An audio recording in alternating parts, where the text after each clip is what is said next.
Þá það fjórði liður, málefnasamningur meirihluta-samstarf kjörtímabilið 2022-2026, breyting á nafni og Halla Björk kynnir málefnasamning L-lista, Sjálfstæðisflokks og Miðflokks meirihluta-samstarf kjörtímabilið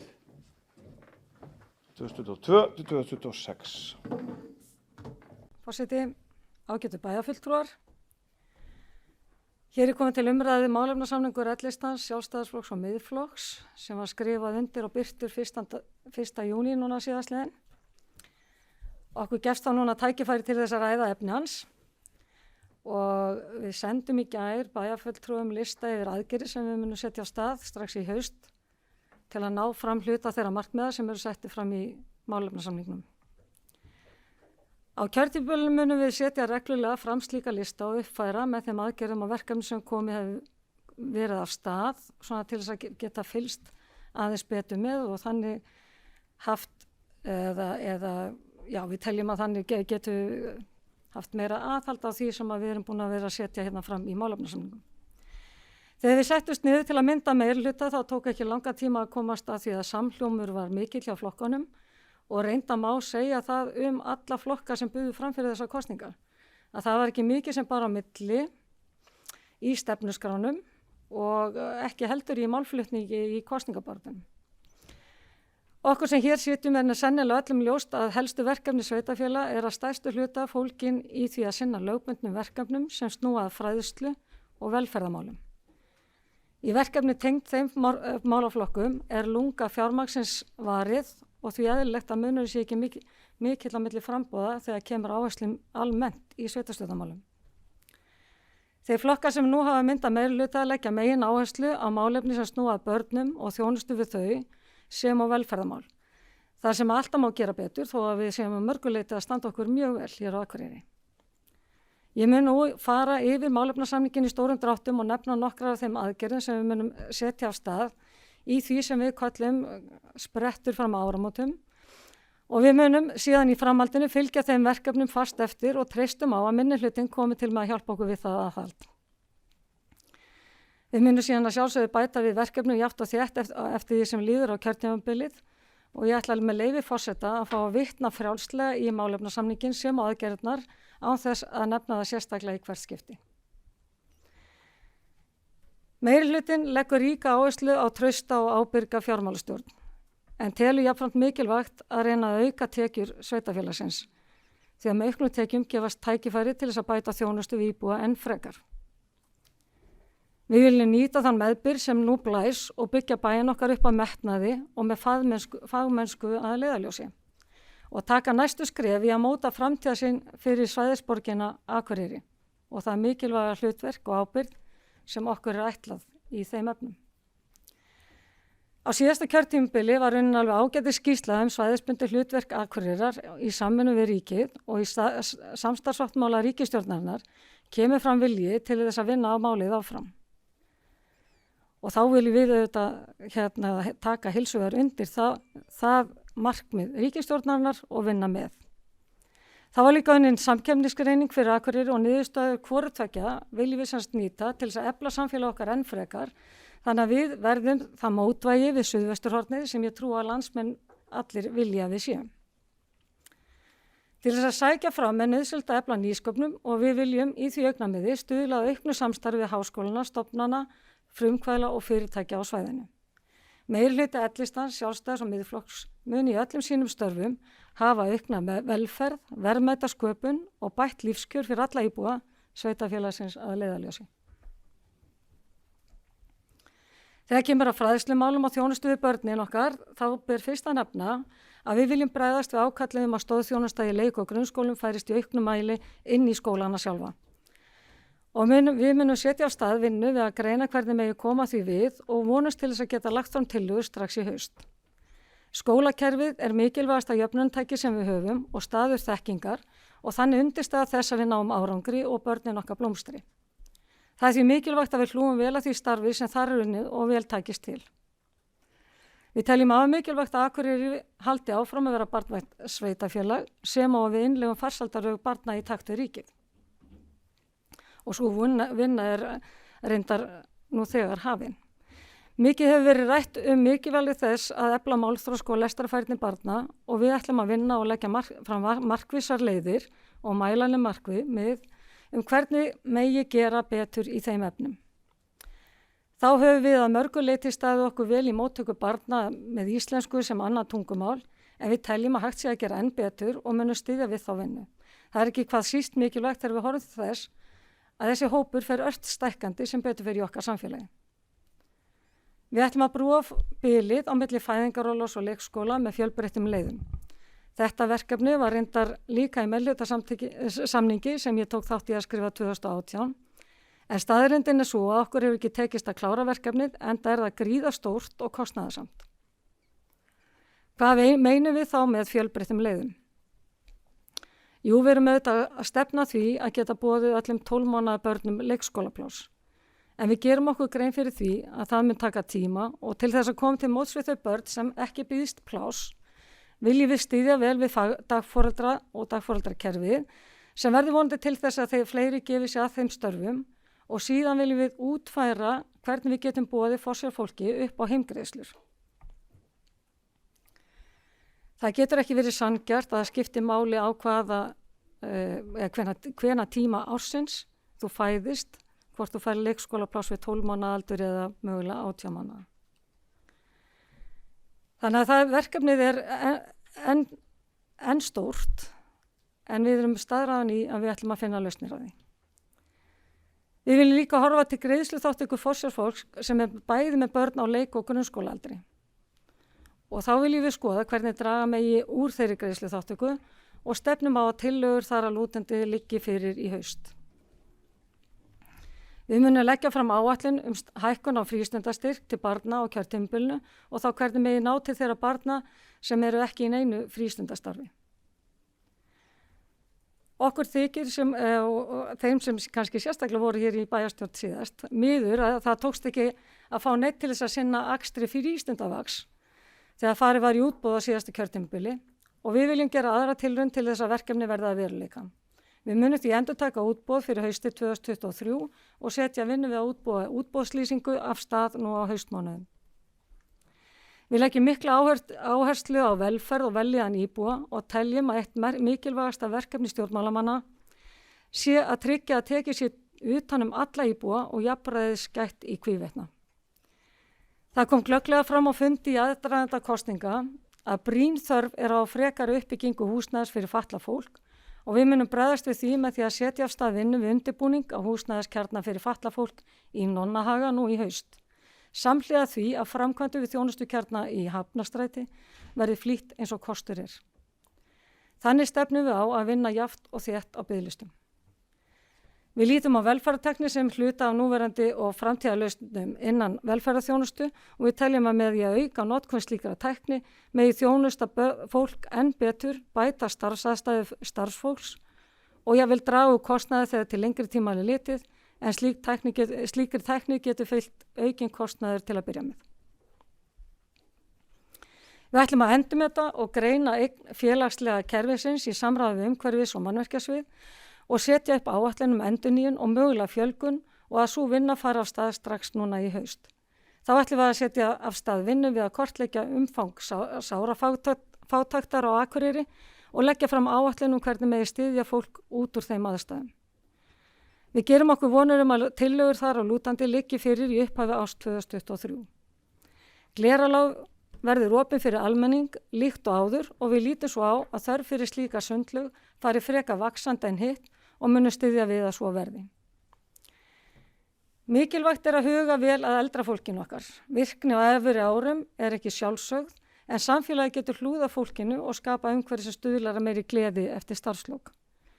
Lögð verður áhersla á heilsueflingu og að tryggja gott aðgengi að fjölbreyttu vali í hreyfingu og tómstundum. Samtal aukið framboð við íþróttafélög hófst á síðasta kjörtímabili sem við gerum okkur vonur að muni auka framboð til þessa aldurshóps. Við ætlum að koma á lýðheilsustyrk fyrir tekjulágt og eignaminna eldra fólk á kjörtímabilinu og stefnum á tillögur útfærslu liggi fyrir eigi síðar en haustið 2023. Meirihlutinn ætlar að hefja undirbúning að næstu aðgerðaáætlun málefnum eldra fólks þannig að hún geti tekið við að þeirri fyrri. Það hefur verið hefur verið kallað eftir því að húsakostur félagsmiðstöðvar fyrir eldra fólk verði bættur og við viljum vinna að því að losa rými í bugðu síðan. Þá ætlum við að fara í þá vinnu að greina húsnæðisþörf hjá skammtímavistun og leggja fram tillögur í byrjun árs 2023. En eins og við vitum hefur verið kallað eftir því að kjallarinn í Þórnarstræti verði nýttur fyrir skammtímavistun og skátum fundinn annar staður. Bæjarstjórn hefur nýlega samþykkt mannréttindastefnu þar sem fjallað mannréttindi, jafnrétti, fjölmenningu og íbúalýðræði og eftir henni munum við að sjálfsögðu vinna og taka örugg skref í þeim efnum. Þegar kemur að íþróttamálum, þá ætlum við að endurskoða uppbyggingarskýrslu íþróttamannvirkja, verkefni í fyrirliggjandi skýrslu verða kostnaðargreind og brýnustu verkefni verður fundið staður í fjárhagsáætlun. Þá íþróttastefnan að renna út og við viljum setja á stað vinnu við nýja íþrótta- og lýðheilsustefnu með megin áherslu á lýðheilsu allra íbúa. Við stefnum á að hefja þá vinnu strax á næsta ári og undirbúningur reyndar þegar hafinn. Við höfum verið að bíða eftir fundi með ráðherra framtíð vetraríþróttamiðstöðvar Íslands en ríkið skar niður fjárlög til verkefnisins án skýringa og við teljum brýnt að fá niðurstöðu í málið eða að vilji ríkisins komi í það minnsta skýrt fram núna fyrir haustið. Umhverfismál eru kannski þau mál sem mestu skipta fyrir samfélagið og við ætlum að taka örugg græn skref þannig að Akureyrarbær verði áfram í forystu í flokkun, endurvinnslu og nýtingu á úrgangi.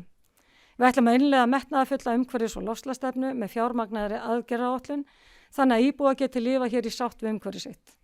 Við ætlum að styðja með markvissum hætti við orkuskipti í samgöngum og setja fram áætlun hvernig það verði gert fyrir næsta áramót.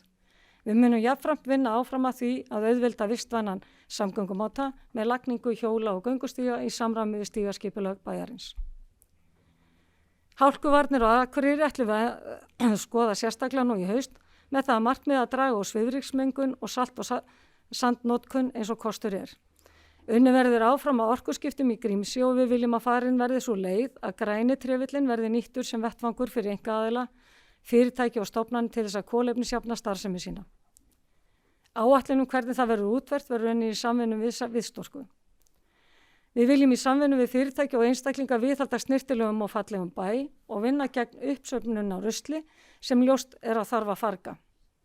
Í því samhengi mun meirihlutinn greina hlutverk, endurskoða verkfalla og eftirfylgni í stjórnsýslunni, varðandi umgengni og þrifnaði í bæjarlandinu, leggja fram tillögur að samfélagslegu átaki og greina möguleika á reglulegum hreinsunardögum. Við munum fara af stað með sérstakt átak strax næsta vor í samvinnu við heilbrigðiseftirlitið. Áhersla verður lögð á að gera bæinn skemmtilega með því að mála gangbrautir með nýjum hætti og nýta aðrar ódýrar lausnir. Þeim verkefnum verður hrint af stað strax og ég veit ekki betur en að umhverfis- og mannvirkja sé þegar farin af stað með þá vinnu. Við ætlum að gera úttekt á nýtilkomnu kerfið fyrir gjaldtöku bílastæði í miðbænum nú í haust og athuga hvaða leiðir eru færa til þess að koma til móts við þær gagnrýnisraddir sem uppi hafa verið kerfið. Þá þykir okkur mikilvægt að huga að uppbyggingu á Oddeyrinni og í mínum huga á það hverfi eftir að verða eitt varðmætasta hverfi bæjarins þegar framlíða stundir og við í meirihlutanum ætlum að leggja áherslu á fegrun gatna í hverfinu og setja það í forgang í framkvæmdaáætlun.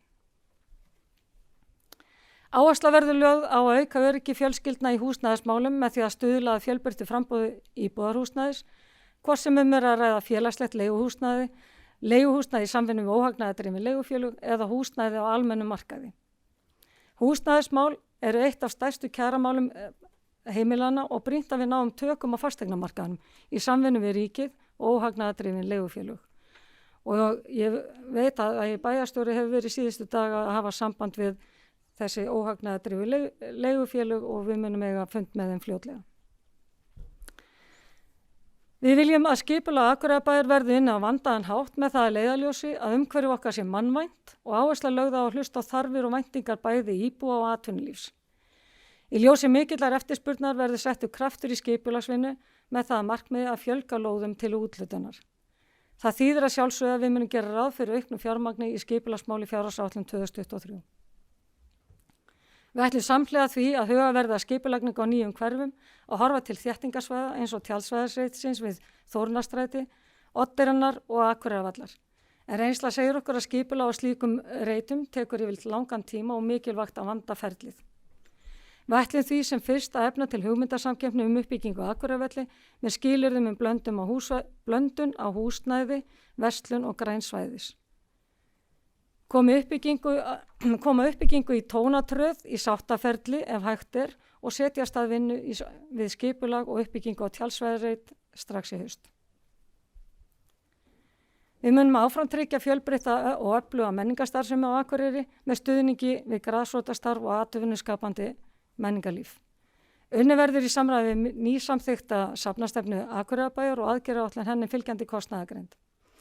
Við munum áfram gera það sanngjörnu kröfu á ríkið að það styðji við menningarlíf hér á svæðinu með mun myndarlegri hætti en nú gert, með hækkun á menningarsamningi, aðkoma að skylduskilum og rekstri skáldahúsvars og eitthvað sé nefnt. Við leggjum ríka áherslu á að listnám á háskólastigi verði í boði á Akureyri og munum styðja við þá vinnu eins og undir. Við munum að sjálfsögðu vinna í samræmi við nýja samþykkt listskreitingar og listaverkakaup. Það sem gert ráð fyrir ákveðni prósentu í slík verk þegar við förum í nýbyggingar. Og við treystum á að menningar og listastarfsemi verði áfram mikilvægt aðdráttarafl fyrir íbúa og gesti Akureyrarbæjar. Öguð fjármálastjórn hins vegar forsenda þess að allt geti blómstrað. Við leggjum áherslu á trausta og ábyrga fjármálastjórn sem grunnforsenda þess að rekstur sveitarfélagsins verði tryggður til framtíðar. Við leggjum áherslu á vandaða áætlanagerð og eftirfylgni þannig að rammi fjárhagsáætlana hvers árs verði virtur. Við stefnum markvisst á sjálfbæran rekstur sveitarfélagsins og við munum leita leiða til að lækka álögur á íbúa og erum þar að horfa kannski sérstaklega til fasteignaskatt. Við erum framsýn og viljum bæta þjónustuna og nýta fjármuni betur með auknum stafrænum lausnum, bæta nýtingu mannvirkja í eigu sveitarfélagsins og hefja framkvæmdir sem draga úr rekstrakostnaði til framtíðar. Við stefnum á því að leggja fram áætlun aukna stafrænar lausnir í rekstri bæjarsins strax í haust. Við ætlum að vinna áætlun betri nýtingu mannvirkja í eigu sveitarfélagsins og greina möguleika á að koma á fót vinnuaðstöðu fyrir störf án staðsetninga. Síðustu ár höfum við verið í samvinnu við Byggðastofnun verkefni brothætta byggða bæði fyrir Hrísi og síðar Grímsi. Við teljum mikilvægt að viðhalda og ýta enn frekar undir aðgerðir sem styrkt geta byggðirnar og munum kalla eftir samtali við ríki og Byggðastofnun það hvernig best megi standa að því. Við leggjum ríka áherslu á jafnlaunavottun Akureyrarbæjar verði kláruð á árinu. En það hefur dregist fram úr hófi. Við munum í samstarfi við sambandið óska eftir viðræðum við ríkið fjármögnun á málaflokki fatlaðra.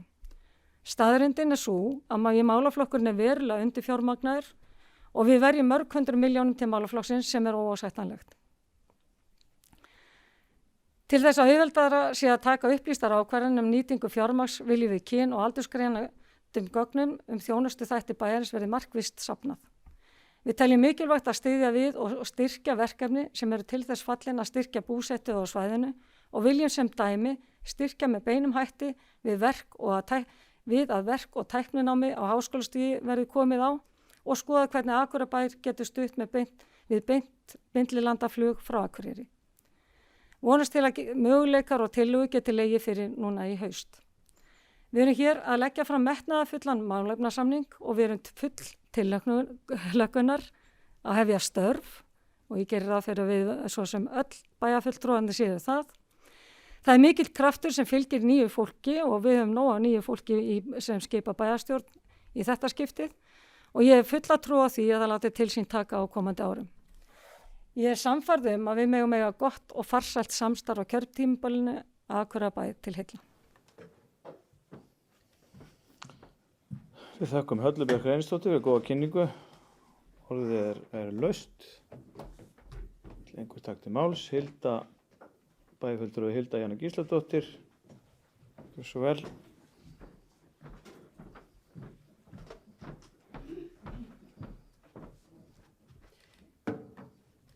Forseti, ágætu bæjarfulltrúar. Það er sannarlega áhugavert að lesa málefnasamning Miðflokksins, Sjálfstæðisflokksins og L-listans. Í honum er mjög margt jákvætt að finna og til viðbótar þá kom ýmislegt sannarlega óvart í ræðu bæjarfulltrúar Höllu Bjarkar hér rétt áðan og ég verð að nýta tækifæri til að hrósa alveg sérstaklega fyrir það. því að nú kemur til greina að fjölga félagslegum leiguíbúðum og vinna markvisst gegn sárafátækt barna. Það kemur á óvart og gleðilegt. Þá var mjög áhugavert að fá sendan viðauka við málefnasamningin þar sem að ýmislegt jákvætt einnig að finna.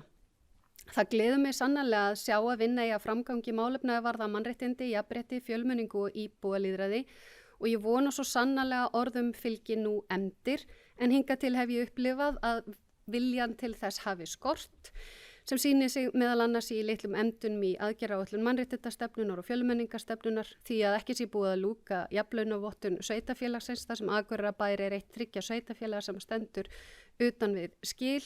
Jafnréttislög hafi jafnvel verið brotin og ekki hafi verið vilji til að ráða jafnréttis og mannréttindafulltrúa. Ég bind miklar vonir við að breyting verði á meðan við þennan málefnasamning. Mér langar einnig helst til þess að leggja fram nokkra spurningar til meirihlutans.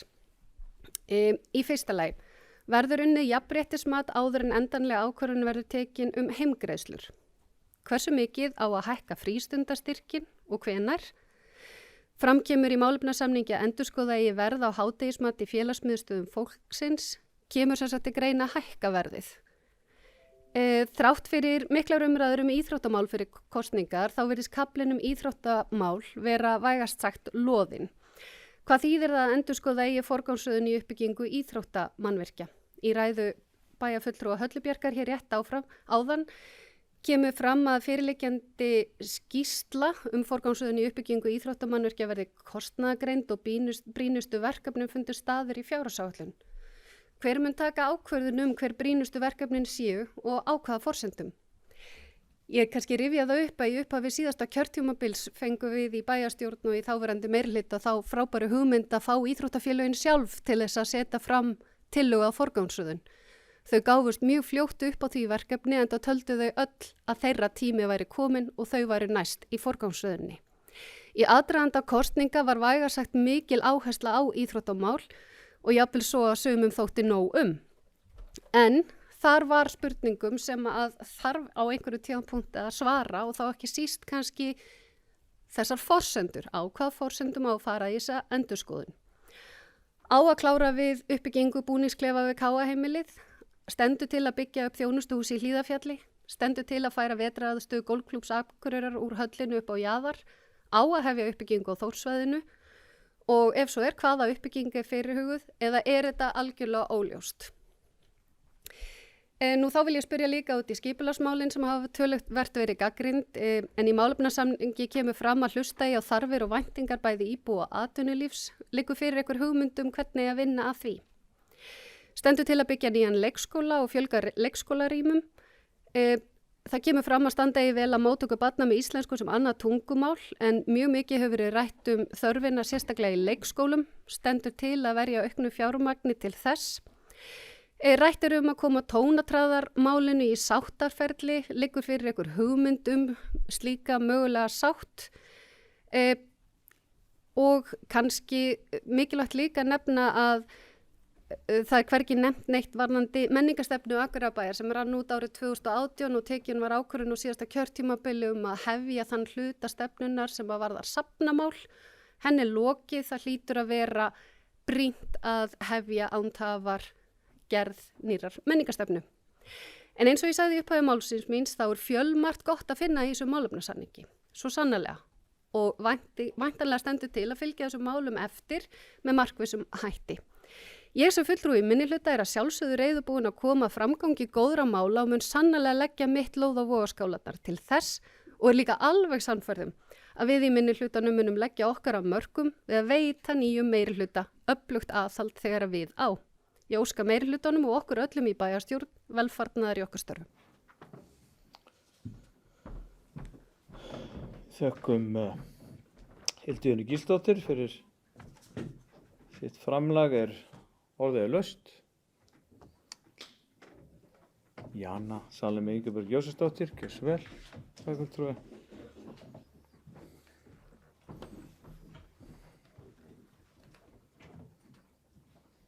Forseti, kæru bæjarfulltrúar, ég þakka bæjarfulltrúa Höllu Björk fyrir yfirferð á málefnasamningi meirihlutans. Ég tek undir með bæjarfulltrúa Hildu Jönu Gísladóttur. Það er fjölmargt gott að finna í þessum málefnasamningi og tek einnig undir spurningar sem hún lagði fram. Ef ég fæ að bæta aðeins við og byrja á kaflanum börnin okkar, þá kom bæjarfulltrúi Halla Björk inn á það að eina af þessum fjölbreyttu leiðum væru heimgreiðslu til forsjárfólks. Þar sem ég bæði brenn fyrir jöfnuði og feministi velti því fyrir mér hver það eru sem eiga að geta nýtt sér þessa leið. Þetta verður ekki leið sem láglaunafjölskyldur eða einstæðir foreldrar geta nýtt sér nema heimgreiðslurnar verði þeim mun hærri. Svo vitum við það að þetta er gífurlega eftirför í jafnrétti kvenna og karla og við sjáum þá á heiminum í dag að við þurfum alltaf að standa vörð þann rétt sem konur hafa fengið í gegnum árin. Í millibils ástandur sem skapast er gott að leggja ríka áherslu á dagforeldrakerfið, líkt og kom fram í máli Höllu Bjarkar. Hins vegar er það ástand sem er nú í leikskólamálunum í trássi við það sem stendur í upphafi málefnasamnings með leyfi forseta að ráðast í markaðsátak til að fjölga íbúum. Innviðir eru ekki til staðar. Er það til að mynda á dagskrá nýs meirihluta að byggja leikskóla við Lundarskóla, hvað með Hagahverfi eða Móahverfi? Það er að skapa slæmt ástand í leikskólamálum í bænum en það leysum við ekki með því að mismuna fólki á grundvelli efnahags eða með því að senda konur aftur heim.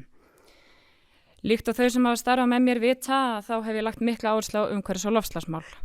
Þegar þessi fyrstu setningu undir kaflanum í sátt við umhverfið með leyfi forseta, við ætlum að taka örugg, græn skref þannig að Akureyrarbær verði áfram í forystu í flokkun, endurvinnslu og nýtingu á úrgangi.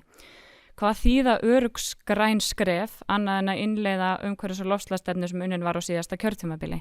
Hversu miklum fjármunum er áætlað að verja í aðgerðaráætlun með umhverfis- og loftslagsstefnunni? Nú hafa verið sett ný lög hringrásarhagkerfi svo ljóst er að við erum í miðri endurskoðun á flokkun, endurvinnslu og nýtingu á úrgangi. Þar er einnig talað að auðvelda vistvænan samgöngumáta með lagningu hjóla og göngustíga sem er vel, en hvað með nýtt leiðanett strætó sem unni var á síðasta kjörtímabili? Ætlar meirihlutinn að gera eitthvað til að nýtt leiðanett verði innleitt eða verður ákvörðunin tekin það í upphafi kjörtímabils að hætta alfarið við innleiðingu á nýju leiðanetti? Í sáttmálanum er einnig talað að nýta græna trefilinn sem vettvang fyrir aðila til að kolefnisjafna starfsemi sína. Ég fagna því að við ráðumst í að planta meira, en vona að í leiðinni verði fengir sérfræðingar til að meta hvar sé best að planta ákveðnum plöntum varðar jarðvega aðstæður og fleira. Sérþekking skógfræðinga ætti að nýtast okkur vel í þessu verkefni ásamt sérþekkingu vistfræðinga. Græni trefillinn hefur ekki vottun til að vera tæki til kolefnisjöfnunar og það er því í raun grænþvottur ætla sér að nýta hann sem slíkan. Friðþæging sem þessi er ekki ókeypis, fyrst og fremst er að minnka neyslu og við sem samfélag þurfum að gefa fólki raunverulegt val að losa minna frá okkur. Því eitt er víst að jörðin er ekki eilíf. Akureyrarbær hefur lengi stefnt að því að vera í forystu í umhverfis- og loftslagsmálum. Í málefnasamningi meirihluta stendur ekkert það. Er ætlunin að halda áfram að stefna að því að vera leiðandi eða ætlar meirihlutinn að draga lappirnar í þessum málum sem eru ein af mikilvægustu málum samtímans, líkt og bæjarfulltrúi Halla Björk kom inn á í máli sínu og tími okkar verður sífellt knappari til að bregðast við loftslagsvanni. Einnig að tala að endurskoða hálkuvarnir til að sporna við svifryksmengun sem er bara ágætt mál, en það er ekki minnst einu orði á að lækka hámarkshraða eða minnka notkun nagladekkja. Sem er talin ein af aðal ástæðum fyrir svifryksmengun. En að þessu sögðu þá er margt jákvætt að finna í málefnasamningi og viðauka og ég vonast til þess að við getum átt gott samstarf og áhersla verið lögð á jöfnuð, félagslegt réttlæti, sjálfbærni, umhverfis- og loftslagsmál og kvenfrelsi á komandi kjörtímabili. Takk. Við þakkum Jönu Salóme Ingibjörgu Jósefsdóttur fyrir. Orðið er laust. Málfríður, bæjarfulltrúi Málfríður Þórodóttir, skal.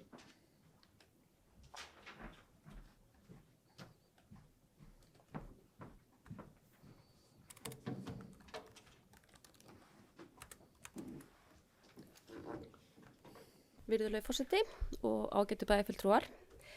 Í málefnasamningi meirihlutans bæjarstjórn Akureyrar segir svo á blaðsíðu 2 virka efri ár með leyfi forseta. Mikilvægt er að hugsa vel að eldra fólkinu okkar. Virkni á efri árum er ekki sjálfsögð, en samfélagi getur hlúð að fólki og skapa umhverfi sem stuðlar að meiri gleði eftir starfslok. Lögð verður áherslu á heilsueflingu og tryggja gott aðgengi og fjölbreytt val á hreyfingu og tómstundum. Komið verður á laggirnar lýðheilsustyrk fyrir tekjulágt og eignaminna eldra fólk og verð að hádegismat í félagsmiðstöðum endurskoðað. Áhersla verður lögð á að ljúka við fyrstu aðgerðaáætlun í málefnum eldra fólks og hefja undirbúning að næstu sem mun fela í sér áherslu á húsnæðismál, samgöngur og samþættingu þjónustu. Leita þarf leiða til að bæta húsakost félagsmiðstöða í samvinnu við notendur. Flokkur fólksins hrósar meirihluta bæjarstjórnar Akureyrar fyrir að koma auga á margt það sem snertir lífsgæði eldri borgara og undirstika það í málefnasamningi. Það auðveldar sum brýnustu verkefni flokk fólksins næstu 4 árin við að útrýma fátækt og styðja þá sem minnst mega sín í samfélaginu. Akureyringar hafa nú ákveðið að rödd flokk fólksins fái að heyrast millilega laust í stjórnkerfi bæjarins með því að velja sinn fulltrúa í bæjarstjórn. Þetta voru stærstu tíðindin í kosningunum. Fólki fyrst og svo allt hitt, jöfnuður, samvinna, mannúð. Þetta eru kjörorðin. Rúmlega 12% kjósenda á Akureyri gerðu þau að sínum 14. maí 2022. Fulltrúar flokk fólksins munu standa við öll sín fyrirheit frá kosningaborðunni og fylgja eftir baráttumálum af fullum krafti næstu 4 árin. Hér eru helstu minnispunktar úr stefnuskráni sem snertu eldri borgara. Númer 1, búsetu úrræði eldri borgara. Númer 2, þjónustu íbúðir. 3, heimaþjónusta. 4, félagsaðstaða eldri borgara. 5, þjónustumiðstöð eldri borgara. 6, samvinna við félag eldri borgara. 7, frístundastyrkur fyrir eldri borgara. 8, heilsuefling fyrir eldri borgara. 9, frítt í sund fyrir 67 ára og eldri. 10, endurskoðun fasteignagjalda eldri borgara og auka þannig jöfnuð í þeirra hópi.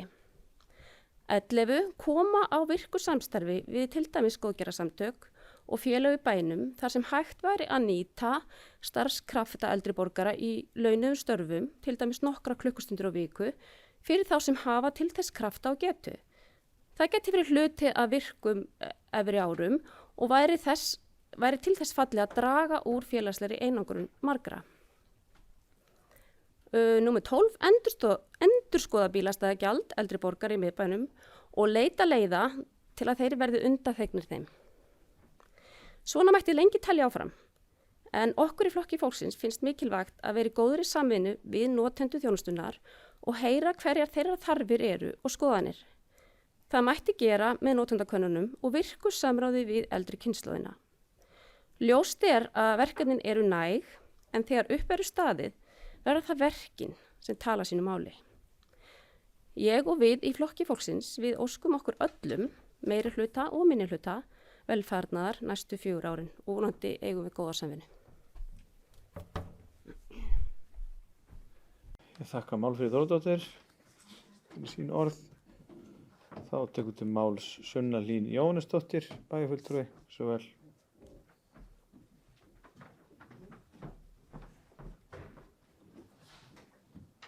Forseti ágæti bæjarfulltrúar þakka bæjarfulltrúa Höllu Björk fyrir kynninguna þar sem hún skýrir margt betur en leið mjög áhugavert að heyra og hún bætir einnig ýmsu við. Til dæmis umræðum félagslega íbúðir og mögulega fjölgun þeirra, aðgerðaáætlun gegn sárafátækt og að finna lausn sem allir eru sátti með í tónatröð. Ég spyr, af hverju rataði þetta ekki inn í málefnasamningin? Var mögulega ekki einingum þessa þætti?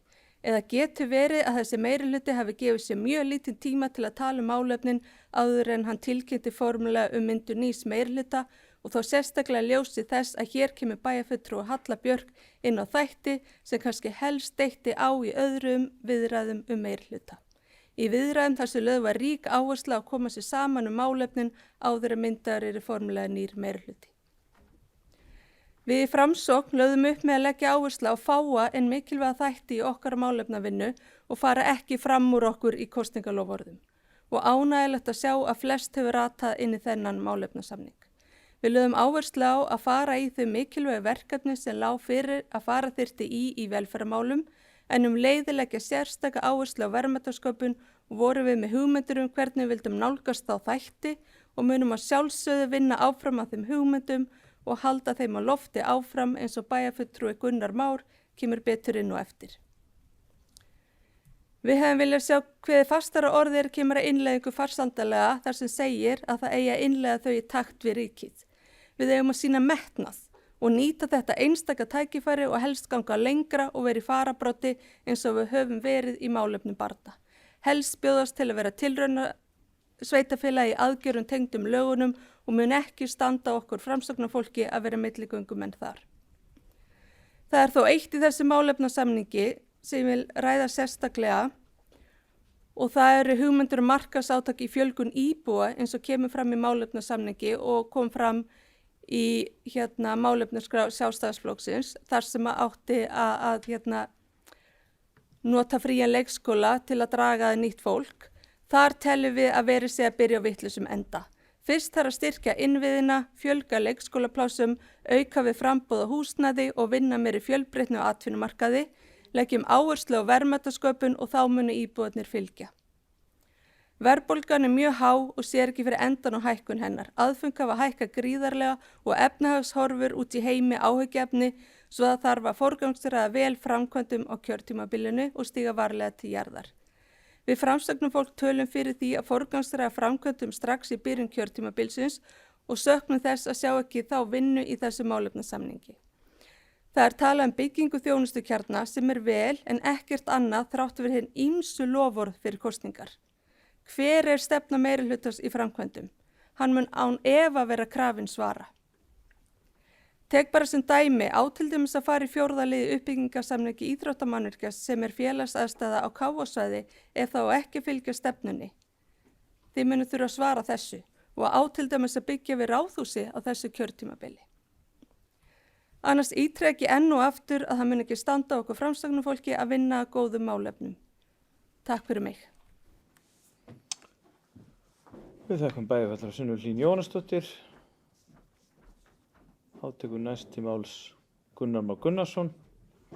Bæjarfulltrúi, ekki svo vel.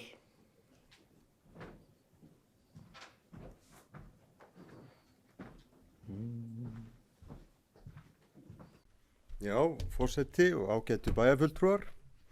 Ég þakka bæjarfulltrúa Höllu Björk fyrir nánari útlistun á málefnasamningi meirihlutans.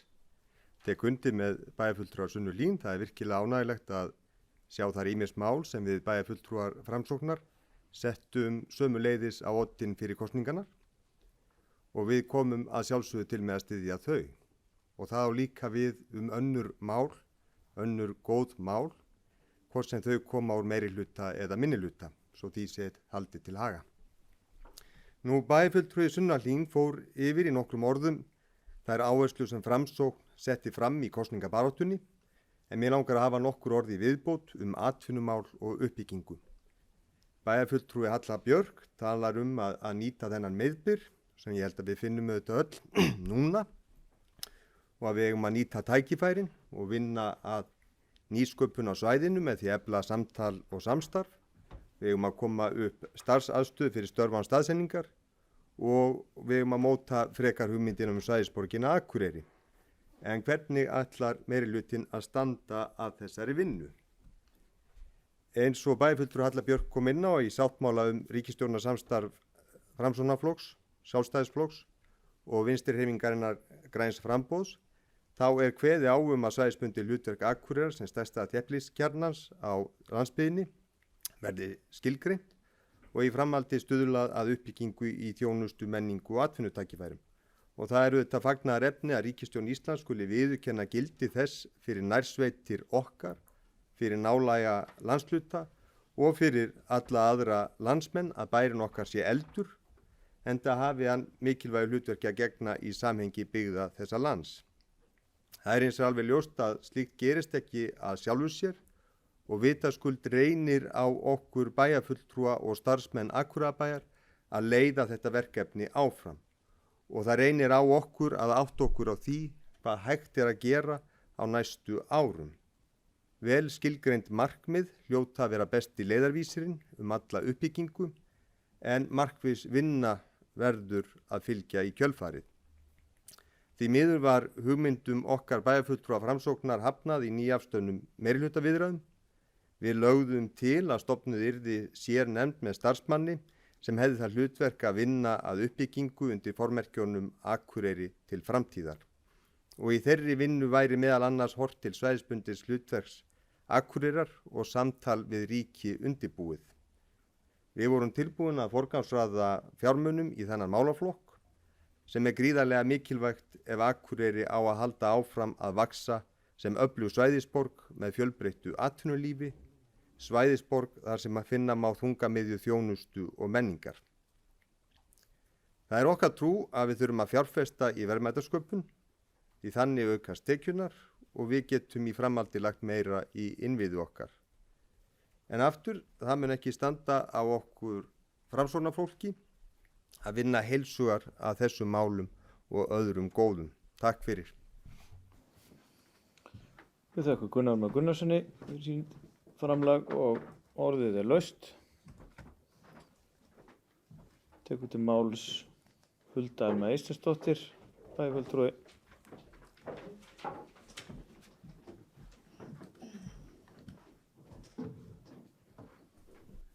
Forseti, ágætu bæjarfulltrúar. Ég nýr formaður velferðarráðs og leggst það verkefni mjög vel í mig.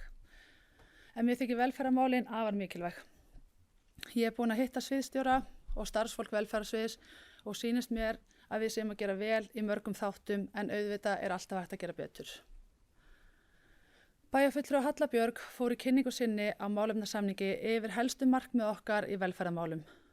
Mér langar að nefna sérstaklega nokkur mál sem við meirihlutanum viljum hrinda af stað strax í haust sem ekki á starfsáætlun ráðsins eða tímasett síðar. Þá vil ég fyrst nefna að við viljum flýta undirbúningi við uppbyggingu á búsetukjarna í Nonnahaga samhliða framkvæmdum á Hafnarstrætinu. Við viljum einnig skoða aukna fjölbreytni í húsnæðisúrræðum fyrir fatlað fólk en bæjarstjóri og sviðsstjóri munu í haust kynna sér þau húsnæðisúrræði sem í boði eru í Hafnarfirði en þar í boði fjölbreyttar úrræði en hér hjá okkur. Við ætlum einnig að hefjast handa við að kortleggja sárafátækt á Akureyri og í framhaldinu að leggja fram áætlun hvernig megi styðja fólk út úr þeim aðstæðum. Töluvert hefur verið rætt að það vanti upp á íþrótta- og tómstundaúrræði fyrir fötluð börn á Akureyri. Við munum leggja fyrir þjónustukönnun þar sem kanna verður hvort og þá hvaða íþróttir og eða tómstundir börni stunda og einnig hvaða íþróttir og eða tómstundir þau myndu vilja stunda. En ég tel að við getum gert betur í þessum málum. En eins og ég sagði áðan þá verið að gera vel á mörgum stöðum. Varðandi farsældarlögin þá treysti ég því að ríkið komi myndarlega að því verkefni og komi með fjármagn en við viljum innleiða lögin í takt við ríkið og teljum við afar mikilvægt að þessu verið fylgt vel eftir. Mér heyrist þetta verið góðum farvegi hjá okkur og erum við með starfandi verkefnastjóra og stýrihóp en við erum einnig í hópi 4 sveitarfélaga sem eru frumkvöðlar sveitarfélag við innleiðingu lagana. En þá ætla ég ekki að hafa þetta lengra í bili. Takk fyrir mig.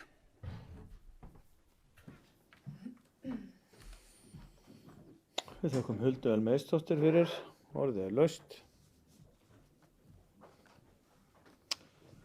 Það Hilda Jana Gísladóttir, bæjarfulltrúi, tekur til máls.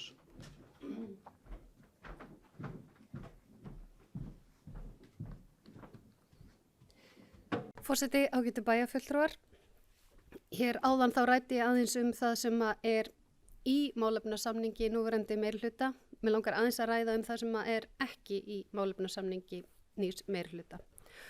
Vil samt byrja á því að taka undir orð bæjarfulltrúa Sunnu vegna meirihlutaviðræðna sem voru þar á undan.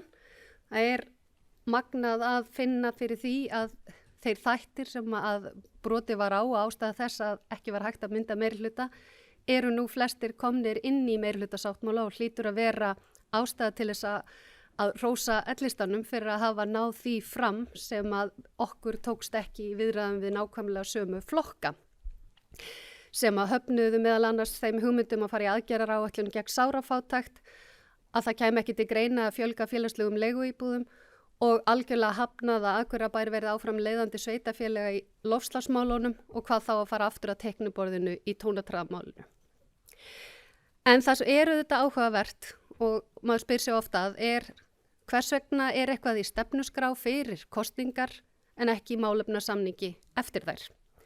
Og það sem meira ef að það var í stefnuskráni jafnvel mjög skýrt en kemur kannski óljóst loðið eða bara alls ekki þegar kemur af málefnasamningi.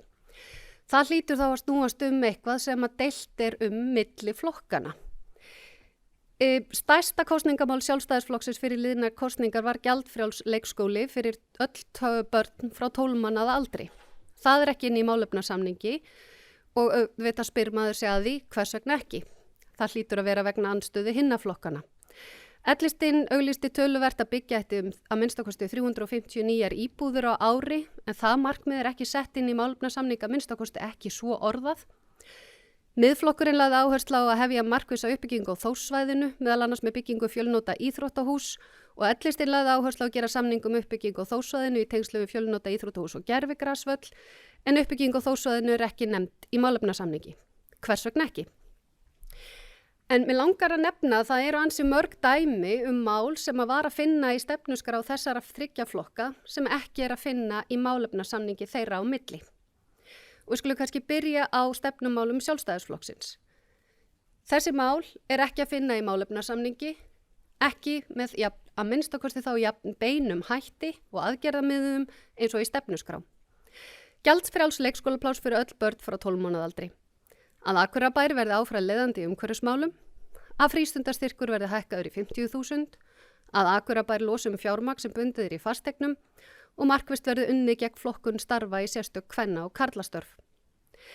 L-listinn var með fjölmörg stefnumál, en hér nokkur dæmi málefni eða stefnumál þeirra fyrir kosningar sem ekki að finna í málefnasamningi.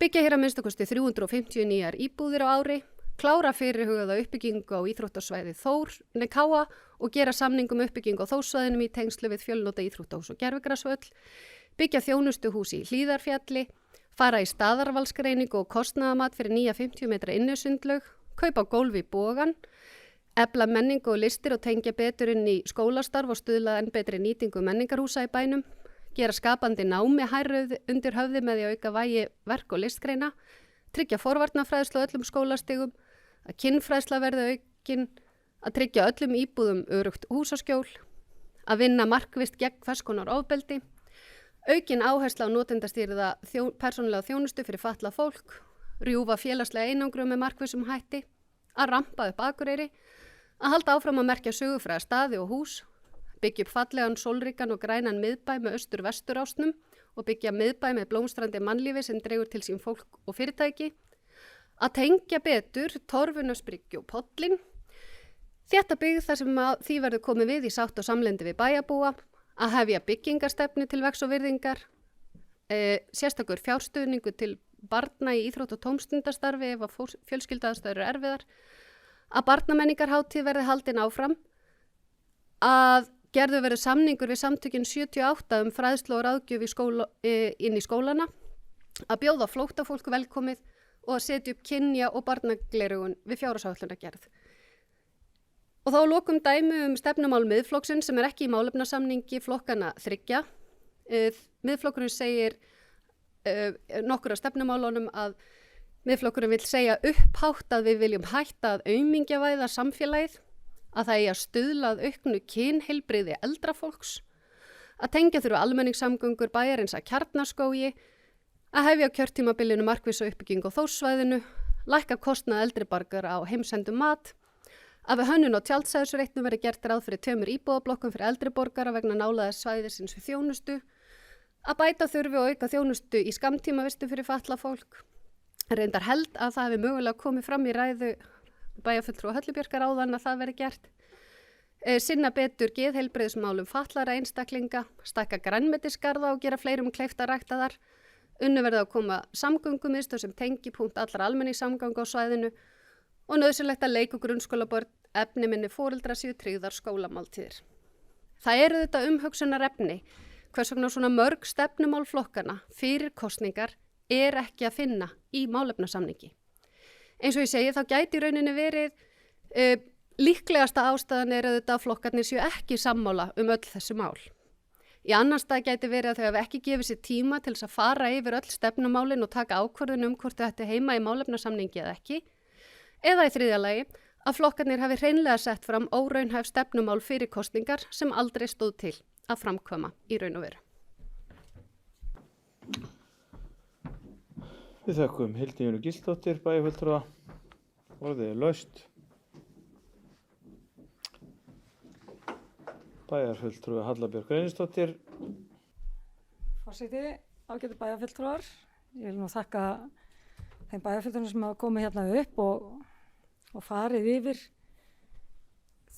það sem við líkar reyndar við meirihluta samningin og svona það sem við taka undir, en líka okkar núna síðast bara stefnuskrár í löngumáli.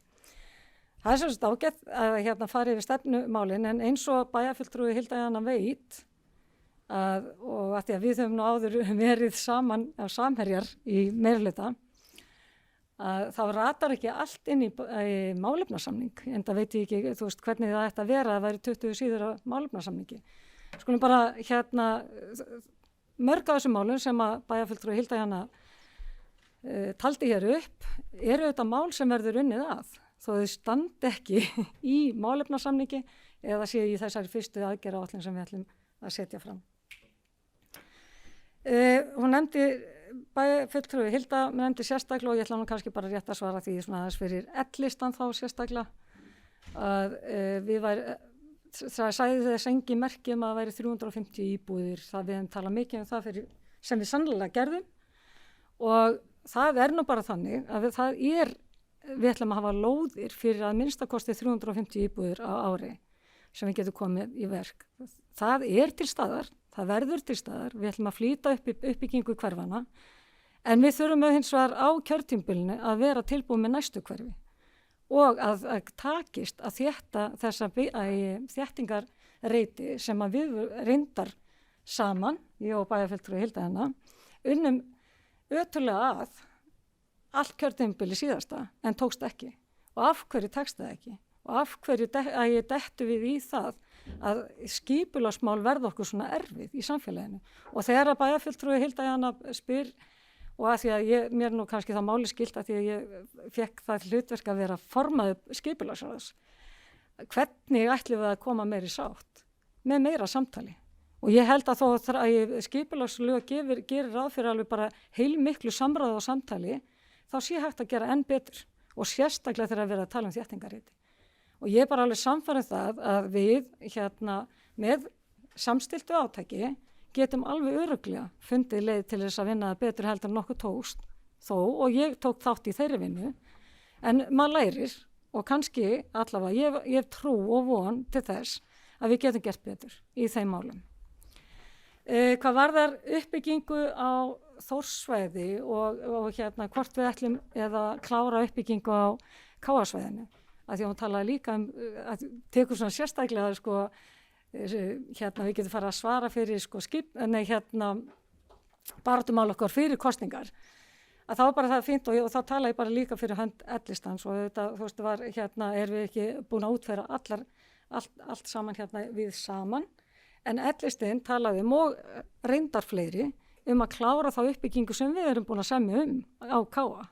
Þannig að auðvitað klárum við það og klárum uppbygginguna á Káasvæðinu. Við viljum hins vegar samhliða reyna að koma á stað uppbyggingu á Þórssvæði og við ætlum að endurskoða uppbyggingaskýrsluna. Það þýðir auðvitað að hún verður endurskoðuð, og eins og bæjarfulltrúi Hilda Jana og fleiri vita, hún var ekki að fullu kostnaðargreind.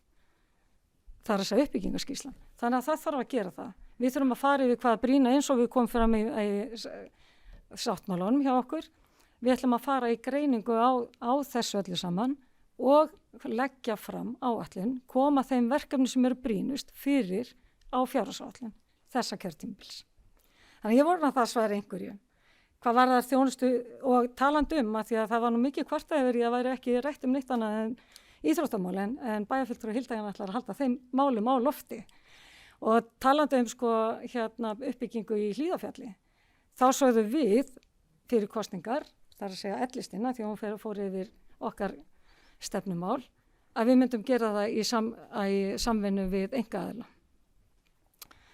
Og og ég get svo sem flett upp stefnuskráni ef að því ég sé hún eitthvað hissa yfir því en þetta veit ég því að ég tók þátt í að skrifa hana. Fleira sem að spurt og svona bara var verið að brýna okkur og ég þakka fyrir brýningar að við ætlum að vinna vel saman og allir ætla að taka þátt í að vinna góðum málefnum. Að þá kom fram í máli og mér langar aðeins til þess að koma inn á það í máli bæjarfulltrúa Jönu Salome, Ingibjörgar. Að heimgreiðslur væru til þess fallnar að einhvern veginn draga úr jafnrétti og við þyrftum að passa vel upp á kvenréttindi bara almennt. Sem ég tek heilshugar undir og ég bara alls ekki að setja og við erum ekki alls ekki að setja þetta fram þeim til höfuðs eða þar að segja konum. Við skulum líka átt okkur á því að núna þegar ekkert er gert, hvað gerir fólk þá? Hvort sem það er tekjulátt eða kvenfólk eða kallmenn. Þú veist, þú ert með barn heima, þú færð ekki leikskólapláss, þú færð ekki pláss hjá dagmömmu og hvað gerir þú þá? Annað foreldri er heima eða einhver forsjáraðili, það bara gefur auga leið, það þarf einhver að passa barnið. Og þarna erum við bara að tala að við erum að reyna að koma til móts við hópinn á meðan við erum að leysa hitt, af því við vitum að það tekur tíma. Þetta verður dýrt. Og ég bara tek undir það að við verðum að passa upp á það, að við séum ekki að gera eitthvað sem dregur úr möguleikum eða réttindum fólks, bara alls ekki. En þarna erum við bara að leggja fram tillögu eða við ætlum að fara að skoða þetta, hvernig við getum útfært það og það þarf auðvitað að huga að öllum þáttum. Ég ætla að fá mér sæti núna, kem kannski upp aftur þegar ég man fleiri spurningar því að þá get ég svarað aftur. Takk fyrir. Þökkum Höllu Björk Einarsdóttir, næst tökum máls Hilda Gísladóttir, aftur, gjör svo vel.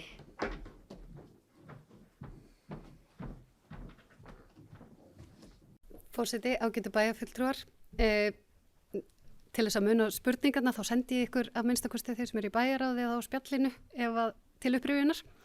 En það sem ég vildi kannski aðalega koma upp er að segja að ég var einmitt í samstarfi. Ég kom einmitt að því að gera málefnasamning á síðasta kjörtímabili og ég tók þátt í viðræðum slíkt líka núna og ég veit alveg fyrir víst að það sem að fer ekki inn í málefnasamningin auðvitað að hluta til eitthvað sem fólk ekki alveg til í að setja þar inn að minnstakosti ekki svo beitt orðað eins og það kannski í stefnuskráni á þessum tímapunkti. Eða þá hreinlega fólk gefur sér ekki nægan tíma til að skrifa málefnasamningin og það var alveg líka upplifun mín fyrir 4 árum að það mætti setja miklu meira inn í hann til þess að taka ákvarðanir hvað að gera og hvað ekki gera fyrirfram frekar en að stunda einhvers konar viðbragðsstjórnmál síðar. Þannig að það nú ástæðan fyrir að ég nefni þetta, að mér finnst alveg skipta máli að, og ég held að það ekkit of mikið lagt á neitt þó að málefnasamningur 20 síður ef að það það sem á að actually að gera. Þökkum Hilda Gísladóttir, næst tekur til máls Lára Haldar Eiríksdóttir, gjör svo vel, bæjarfulltrúi.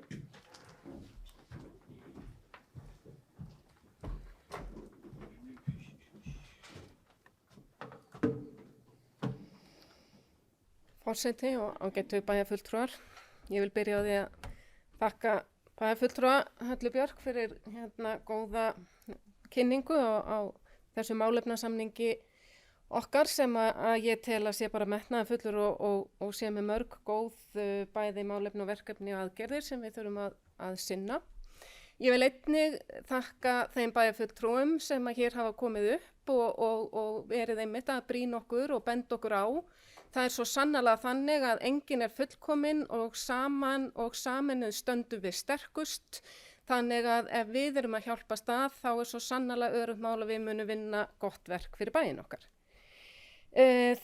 Bæjarfulltrúar einir 2 hafa gert það, eða sem sagt hafi máls á því hér að það hafi slitnað upp úr meirihluta viðræðum vegna mikils málefna ágreinings og ég held að ég geti þá bara staðið hér og sagt það eins og ég sagði þá.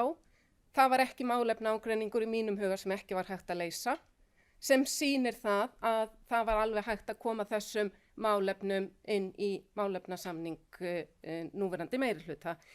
Það er rétt sem að mig minnir bæjarfulltrúi Hilda Jana benti á, frekar en bæjarfulltrúi Sunnarlín, og kannski ég aðeins fann að rugla, að það stendur ekki allt í málefnasamningnum sjálfum, meðal annars kannski þetta einmitt eins og með greiningu á sárafátækt. En það er svo sannarlega þannig að þegar að maður fer að velta fyrir sér hlutum sem að maður gerir sér fulla grein fyrir því er bara verulega mikilvæg, skipta miklu máli og snúa að velferð fólks hér í samfélaginu okkar, að þá að sjálfsögðu tekur maður það og vinnur það áfram. Ég hef síðastliðin 4 ár setið í velferðaráði bæjarins. Ég er orðin mjög kunnug þeim málaflokki þess vegna. Ég sit þar áfram næstu 4 ár. Þetta er eitt af því sem við erum að fara að setja á dagskrá strax í velferðaráði á fundi á morgun. Að fela sviðsstjóra það að gera greiningu á sárafátækt, ekki einungis barna, heldur sárafátækt fólks hér í bæ. Og það er þannig að ég tel enga þörf á því að gera einhverjar greiningar og athuganir ef við ætlum ekki að gera neitt með það. Þannig að sjálfsögðu, þegar að sú greining liggur fyrir, þá er alveg ljóst að það þarf að grípa til úrbóta og aðstoða fólk út úr þeim vanda sem það er statt í eins og mögulegt er. Varðandi farsældarlögin, nú starfa ég sjálf sem námsráðgjafi í grunnskóla hér í bæ. Ég þekki mjög vel til þessara laga. Mér eru málefni barna mjög mikilvæg og eitt af hlutverkum mínum í mínu starfi er að gæta að velferð barna. Þannig að það væri mjög einkennilegt ef að ég ætlaði ekki að sjá til þessa innleiðing farsældarlaga eða annara þeirra mála sem að gagnast börnum hér í sveitarfélaginu að hún næði ekki fram að ganga.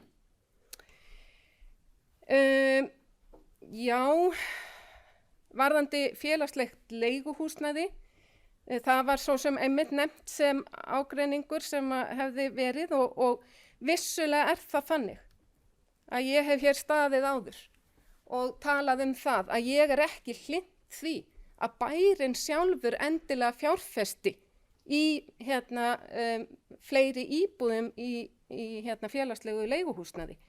En eftir að við höfum lokið greiningu á þeim húsnæðiskosti sem að bærinn býr yfir nú þegar og ef að sú greining sýnir fram á að við verðum að auka þar í og ef að það dugir ekki að fara í samtal við óhagnaðardrifin leigufélög eða finna önnur þau úrræði eins og til dæmis að kanna, getum við stutt við fólk sem mögulega er fært með aðstoð að kaupa þær félagslegu íbúðir sem það er í og losa þær þannig út úr félagslega kerfinu.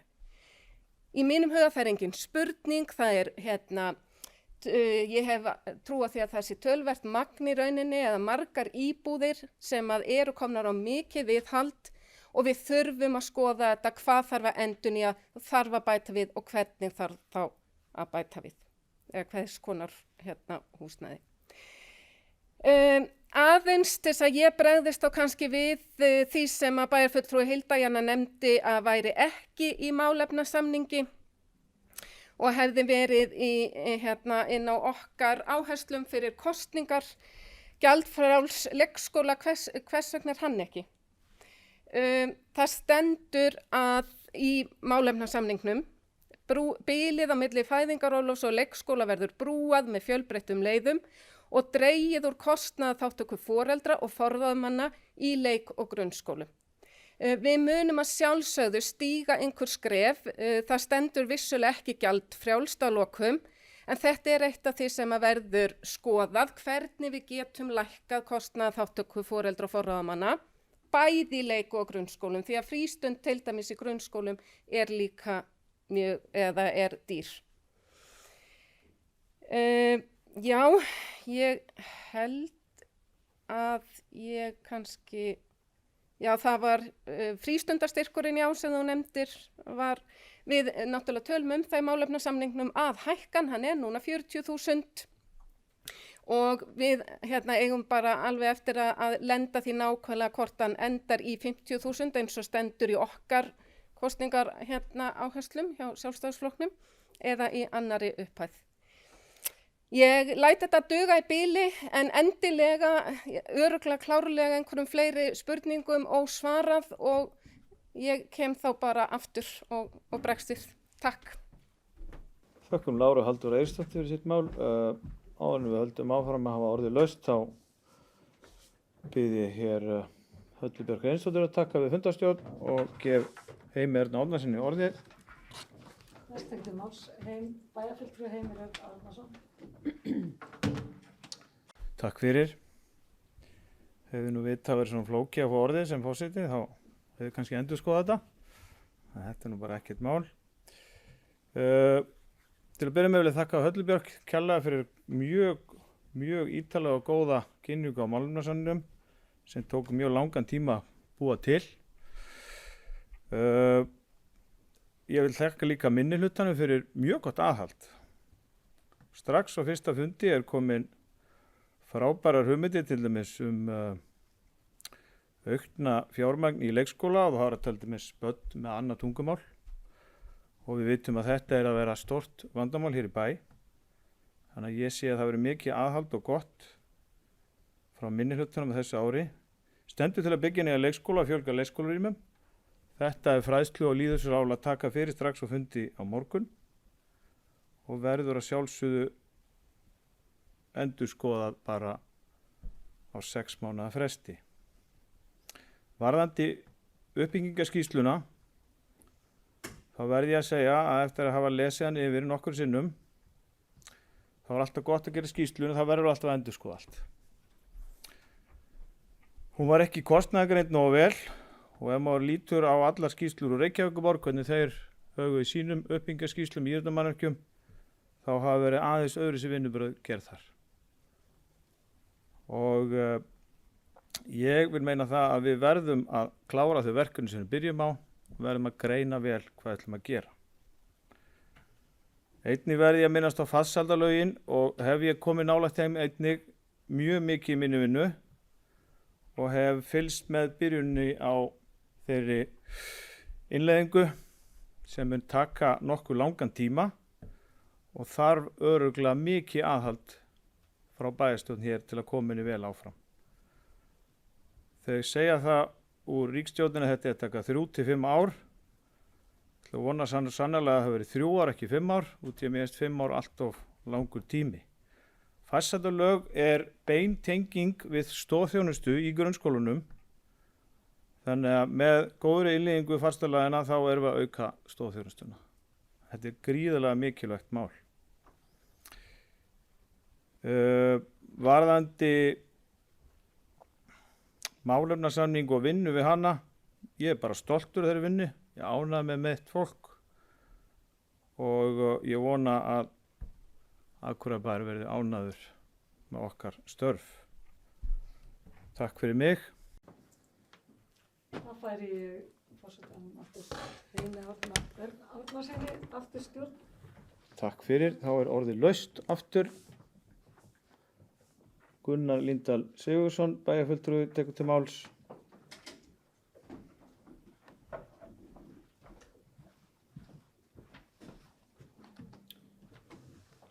Forseti, ágætu bæjarfulltrúar. Ég ætla að koma aðeins inn á umhverfismálin. Margar spurningar sem komu og væri gott að fá það sendar líka, bara svona til þess að fara yfir. Þannig að maður geti þá fengið möguleika að svara öllum. En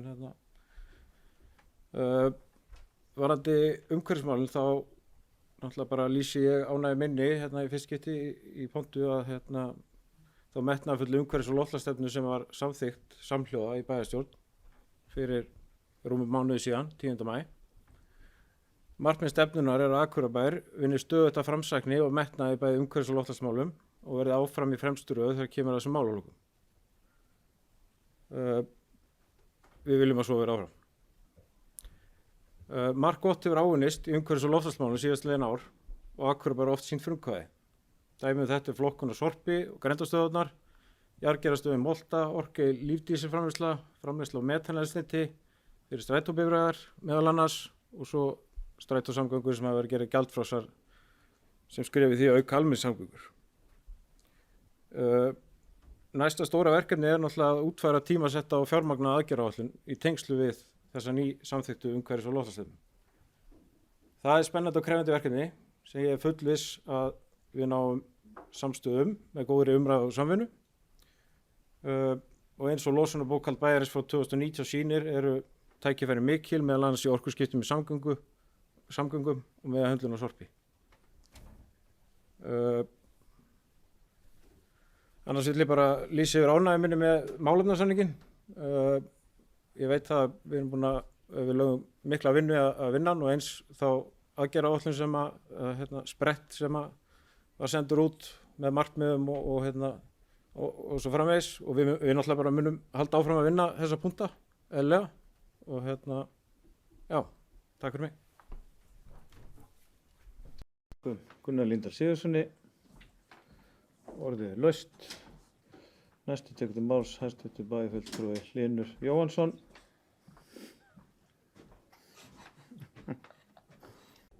Forseti, ágætu bæjarfulltrúar. Ég verð nú að segja að mér var hugsað aftur 4 ár þegar við fórum í þennan fund og þá var ég nýr í þessu og að tjá það ég yrði nú að setja svolítið vel út á málefnasamninginn.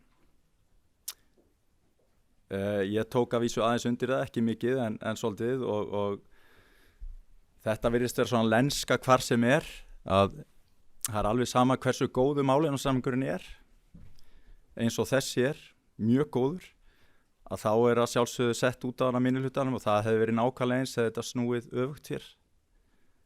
Þannig að þetta er ekkert sem kemur manni óvart í þessu og mér finnst bara minnihlutin hafa staðið sér rosalega vel í því að setja út á þetta hjá okkur, rósaði fyrir það. Í málefnasamningi eru nú ekki alltaf allt sem stenst. Ég ætla nú bara að minnast á eitt pingulítið atriði sem var fyrir 4 árum síðan sett í málefnasamning og það var hækkun á frístundastyrk sem var nú ekki klárað einu sinni. Það voru ekki miklu peningar þá. Þannig að það er nú ekki öruggt að við náum öllu fram sem að við erum að setja í svona málefnasamning þó að viljinn sé til þess. En það er að vísu að mörg verkefni og önnur sem ekki eru þannig sem að þegar að fer að ræða og við viljum líka koma að. Við tölum nú ábyrga fjármálastjórn í bænum okkar og okkur vantar nú alltaf pening til að gera hluti og ég sé ekki betur en við þurfum eitthvað að fara að skoða jafnvel hvort að eigi að greiða áheyrnarfulltrúum fyrir setu sína. Þetta eru tæpar 100 milljónir á kjörtímabili. Þannig að það er ýmislegt sem þarf að taka á sem eru ekki skemmtilegt en við munum ekki skorast undan í þeim málum og ég held að þessi meirihluti sem hér er, hann er mjög vel samstiltur, það er góður mórall og þetta er svona hópur sem er vel settur saman, það er reynsla og það er nýtt fólk sem er yfirleitt góð blanda af árangri. Þannig að ég held að framtíðin verið björt hérna fyrir okkur næstu 4 árin og ég vænti þess að við eigum bara gott samstarf við minnihlutann eins og var síðast. Ég ætla bara að taka það fram að fyrir 4 árum síðan að þá veit ég ekki betur en að minnihlutin hafi staðið meira og minna þétt við bakið á meirihlutanum eftir að hafa étið málefnasamninginn í sig. Þannig að ég vænti þess að verði það sama upp á teinu núna. En takk kærlega fyrir málefnalegar umræður. Við þökkum Hlyn Jóhansinni bæjarfulltrúa fyrir. Orðið laust. Bæjarfulltrúi Jana Salóme Ingibjörg Jósefsdóttir, gjörðu svo vel.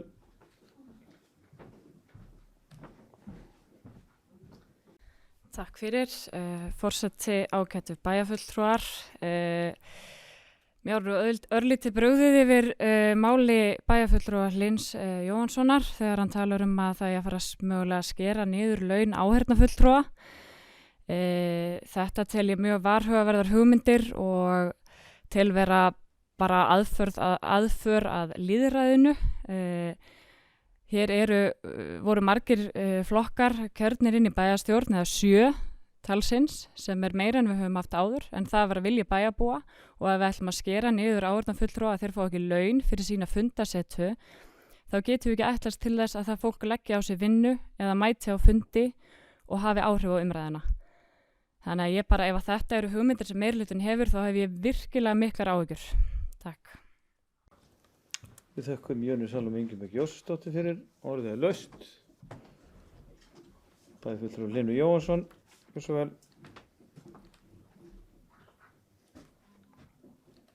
Forseti ágætu bæjarfulltrúar. Eins og allir vita þá síðastliðin 4 ár eða sérstaklega síðustu 2 ár þá var reynt að velta við hverjum steini í bæjarstunni til þess að leita leiða að sparnaði.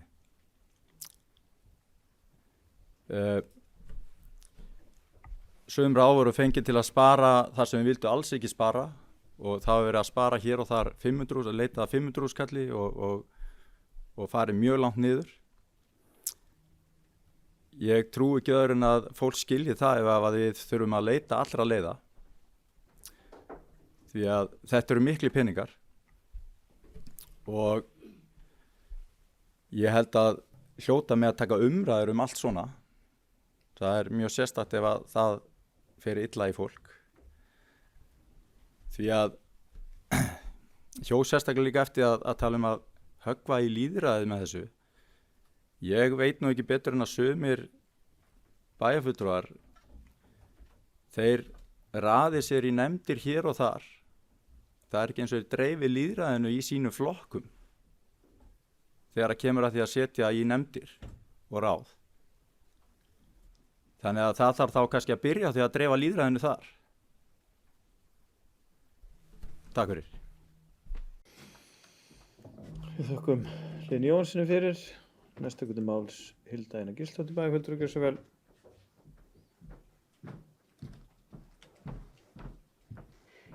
Forseti ágætu bæjarfulltrúar. Ég veit til þess að bæjarfulltrúi Hlynur leið og hann komst í meirihluta hafði svolítið áhuga á þessu. Í fyrri viðræðum reyndar hafði hann minni áhuga á því þegar hann áttaði sig á því að 4 flokka meirihluti hefði bara 3 fulltrúa og var það allt í einu ekki til í að skera niður laun áheyrnarfulltrúa. En mér finnst þetta alveg galið að fara að hugsa þessa andlýðræðislegu hluti núna, bæjarfulltrúi Hlynur, sérstaklega sá sem að hefur setið hér og einmitt á liðnu kjörtímabili verið áheyrnarfulltrúi, meðal annars í bæjaráði og fleiri nefndum og mér finnst þetta algjörlega ótækt. Við vitum það er erfitt að fá fólk til starfa, það er erfitt að fá fólk til starfa í baklandinu, áheyrnarfulltrúi að bera mikla ábyrgð, sitja jafnlanga fundi og aðrir, þurfa að undirbúa sem jafn mikið og aðrir stjórnarmenn hafa bæði málfrelsi og tillögurétt og ef við höfum nú töluvert rætt hérna starfsaðstæður kjörinna fulltrúa og ég upplifi bara pínu eins og þetta séu viðbrögð við því að minnihlutin hérna komi og veiti aðhald að þá komi fram hótanir launalækkanir sem er ósmekklegt vægast sagt. Við þökkum bæjarfulltrúi Hildu Einar Gísladóttir fyrir. Orðið laust. Bæjarfulltrúi Hlynur Jóhannsson. Forseti ágætu bæjarfulltrúar. Ég held að þú sé nú ekki að fara alveg með rétt mál, Hilda hana. Mér finnst allt í lagi sko að segja satt frá en ekki vera með svona slúður eins og fer fram oft á Facebook og svoleiðis. Það á ekki við hérna í ræðustól. En mér er svolítið sérstætt að fólk skuli taka þessu svona óstund upp þegar á að fara að ræða bara hluti almennt. En vona að fólk geti rætt það á góðum forsendum. Takk. Og þakkum bæjarfulltrúa Hlín Jóhanns fyrir orðið er laust. Bæjarfulltrúa Sunna Hlín Jóhannsdóttir, gjörðu svo vel.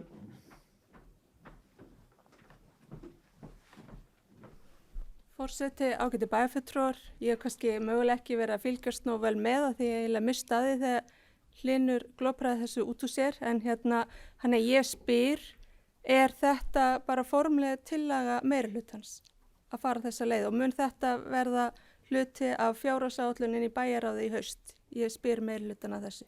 Takk fyrir. Þakkum bæjarfulltrúa Sunna Hlín Jóhannsdóttir fyrir orðið er laust. Bæjarfulltrúi Halla Björk Reynisdóttir, gjörðu svo vel. Forseti, ágætu bæjarfulltrúar, það er komin hiti í málið. Þetta er ekki bara svo því sem svara strax þessari fyrirspurn hjá bæjarfulltrúa Sunnu. Þetta er ekki formlega til að ég lít svo á að hann hefur verið bæjarfulltrúi Hlynur hafi bara verið að nefna þetta sem einhverja hugmynd. Þessi mál eru náttúrulega öll rædd innan bæjarráðs. Ég tók þátt í því árið 2010. Þá vorum við kosin inn náttúrulega 11 bæjarfulltrúar. Við fengum L-listin á þeim tíma hreina meirihluta og í minnihluta sátu 5 flokka með 1. Þannig að við vorum með 3 áheyrnarfulltrúa í öllum ráðum. Við hófum það þannig og þá kom þessi umræða upp hvort það ætti að greiða eða ekki, og þetta var eiginlega nýtilkomið, þetta kemur eftir hrun, minni mig. Ég vona ég sé að fara með rétt mál að þú veist að áheyrnarfulltrúar voru í raun leyfðir. Og þá kemur upp þessi umræða hvort að ég launa áheyrnarfulltrúa eða ekki, og við vorum náttúrulega eins og alltaf svo sem í bæjarrekstrinum að horfa í hverja krónu, og við byrjum og nú bara kannski bregst með minnið, en við byrjuðum held ég á að það væri hálflaun fyrir áheyrnarfulltrúa sem var síðan hækkað og þegar leið á kjörtímabili. Þannig að þessi umræða, hún er miklu stærri en svo að við eitthvað neginn ræðum þá og komist að einhverju niðurstöðu hér. Ég held að það skipti máli að áheyrnarfulltrúar öll framboð hafi sinn áheyrnarfulltrúa inn í ráðunum og geti fylgst með. Ég held að það sé af hinu góða og hafi verið breyting af hinu góða. Ég held líka að það sé mikilvægt að þið fái greitt. Það er hins vegar alveg má alveg ræða það hvort að ég að vera jafn mikið greitt, þú veist, og það gerðum við þarna upphafi. Við komist hins vegar að þeirri niðurstöðu þá að það væri sjálfsagt. Það væri jafn mikil vinna sem fólk væri að leggja fram. Eina sem er breyting, eða sem sagt mínum huga, eina sem má kannski segja að áheyrnarfulltrúi gerir ekki sem nefndarmaður, það er að rétta upp hendi og taka ákvörðun og bera þannig ábyrgð. En á öllu öðru leyti er starfið hið sama. Þannig að þetta er ekki formleg til að þetta er hins vegar allt í lagi að ræða þetta, og ég held að sé ekkert að því að ræða bara af hverju við að launa fundasetu yfir höfuð. Og það ég hef líka tekið þetta þeirri umræðum vegna þess að á þessum árum þegar ég byrjaði sem bæjarfulltrúi, þá var ég sennilega á svona 1/3 af þeim launum sem verið að greiða í dag. Og það þótti bara eðlilegt. Þetta var bara lítið á þetta meira svona sem áhugamál og svona þyrfti ekki að vera svo vel launað. Þannig að það hefur líka breyst. Við gerum meiri kröfu til þess að fólk sé að sinna þessu á stærri hluta tíma síns. Og jafnvel fólk vera að gera þetta sínu fulla starfi. Þannig að tímarnir breytast og mennirnir með, og ég held að sé ekkert að því að taka umræðina, og ég legg til að við gerum það bara inn í bæjarráðu þar sem þessi umræða á heima, og þá getum við líka svona velt upp öllum þessum lýðræðis vinkli, af því að ég held að hans er líka mikilvægur. Þakka Höllu Björk Reynisdóttir fyrir orðið er laust. Nei.